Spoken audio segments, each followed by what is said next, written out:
related to the different aspects of the HRD itself. Now it is related to the life position, and the definition was given by the Harris over there.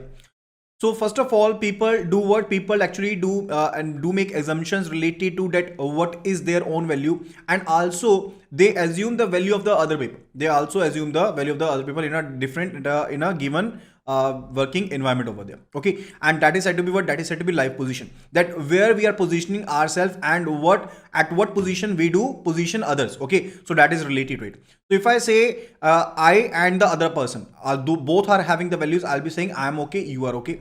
And if I'll be saying I am okay, that you are not okay, it means what? It means I'm having the value, but you are not having the value.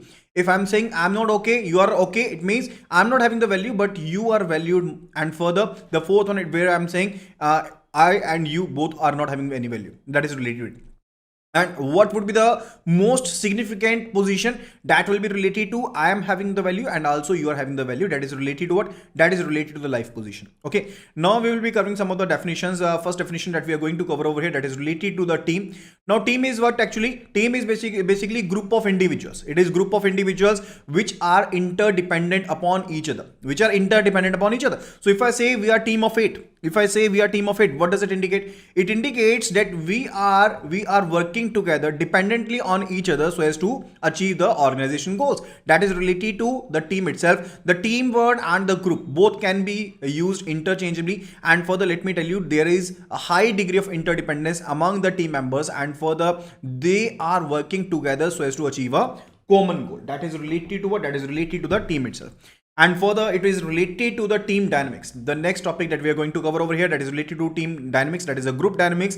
And further, it was coined by Kurt Lewin. Now, Kurt Lewin said, what is actually group dynamics? That what was the reason related to formation of the groups? What is the nature of the group? And further, the structure and the process of the group, how the group will be functioning, and how does it affect the individual and the organization.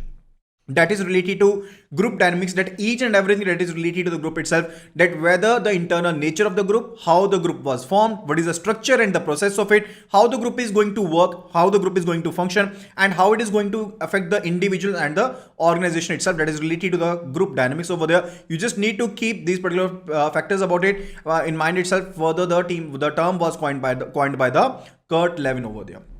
Now it is related to self-awareness. But before that, we will be looking at the different stages of the group formation. Now, the group formation is having 5 stages. The first stage is related to the formation, that is the forming of the group, that is related to awareness. When we just form a group, the different individuals who are having the expertise in different area, who are having the different skills, they come across each other, they get to know about each other, that they try to understand each other, and further they do try to understand the team's goal, and further what there would be what the role they have to perform in the team itself. That is they come across, and that is the part related to awareness, that is related to forming of the group. The second, it is related to storming. Now, storming is related to conflict. Why the conflict would be there? Now, I told you that different individuals are there in the group itself, and further each and every would be having their own behavior patterns and their own attitude, and they will be thinking in the different directions. Okay, so there will be storming on the different ideas on different subjects over there, and among the members there will be conflict related to that. And further, this is the stage where the team attempts to define itself. Okay, that is related to storming. The third stage, that is related to the norming or cooperation.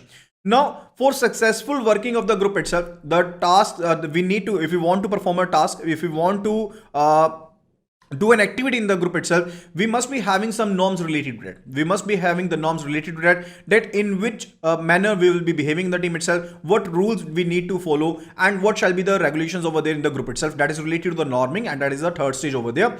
And the fourth one, it is related to conforming. Now, only the norms are present over there, that is not important, but also it is important that we just do follow them. That is related to conforming them. That is an adjustment. So adjusting one with the team expectations and the norms. So what the team is expecting something, the team is having the rules and the norms related to that, and the team member must be following that. That is related to conforming. Okay, and the fifth one, it is related to performing, that is the productivity. So the members behave in a mature fashion and focus on accomplishing their goals. So the team must be accomplishing So individually, the member must be accomplishing their own role, and further, as a whole team, they must be accomplishing the goal itself. That is related to the fifth stage, that is performing.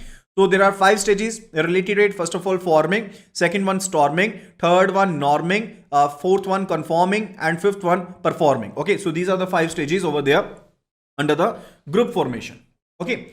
Now let's learn about the next concept, that is related to self-awareness. So if we want to develop ourselves, if we want to grow in one particular direction, first of all, the first stage that is related to that, we must be knowing each other. We must be knowing each other. We must be understanding ourselves, each other, so that is best for the self-development. And for that particular purpose, one must be understanding the SWOT. Now what is SWOT? SWOT is strength, weaknesses, opportunities, and threat. That is a SWOT analysis. One must be understanding that what strengths we are having, what weaknesses are over there, what opportunities, and what are the threats. Okay.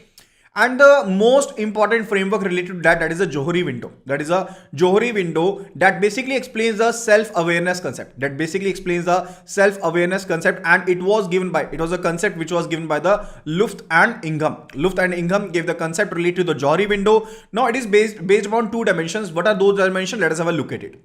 The Johari window, it comes under the self-awareness, which was basically the framework given by the Luft and Ingham. And further, there are 2 dimensions. What are those dimensions? First of all, how much of one's behavior is known to him or to her? Okay, how much do I know about myself? That is the one dimension. And the another dimension, it is how much or he or she feels that others know about him. So what do I think that what other people know about me? That is the other dimension. So these are the 2 dimensions by which there are 4 arenas which were formed over there. And further, that is a concept related to the Johari window. Let us have a look at it. What are those 4 arenas? Okay.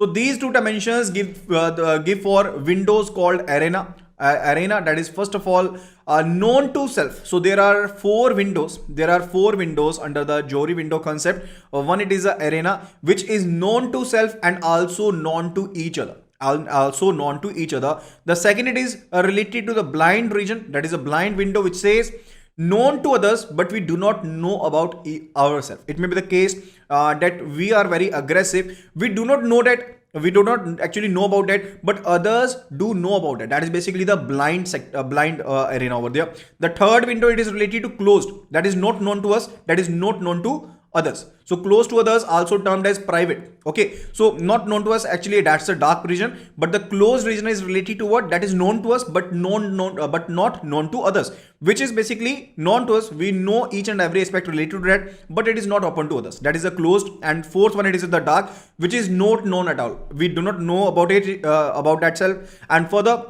the others also do not know about it. Okay, that is a dark window over there. So we are having the 4 windows under the Johari window. So that is related to it, and how we can draw it. Let us have a look at it over here. So in the first row over here, we can see it is written that known to self, not known to self, and further after that it is related to. And in the column over here, it is mentioned that it is known to others and not known to others. So in the first column over here, which is known to ourselves and also to others, that is said to be arena. And further, which is not known to ourselves but known to others, that is called blind region. The third one, it is a closed one, that is a private to us but not known to others. And the fourth one, it is a dark, which is not known to others and not known to ourselves itself. Okay, so this is a concept related to the Johari window over there. And further, based upon that, also the case study has already been asked over there. So kindly please do pay attention to it. Okay, the next one, it is related to Johari window itself. It says that so as to increase the productivity and so as to increase the effectiveness of the team itself, it is very much necessary so as to increase the size of arena. To increase the size of arena is that particular region which is known to us and also known to others. Okay,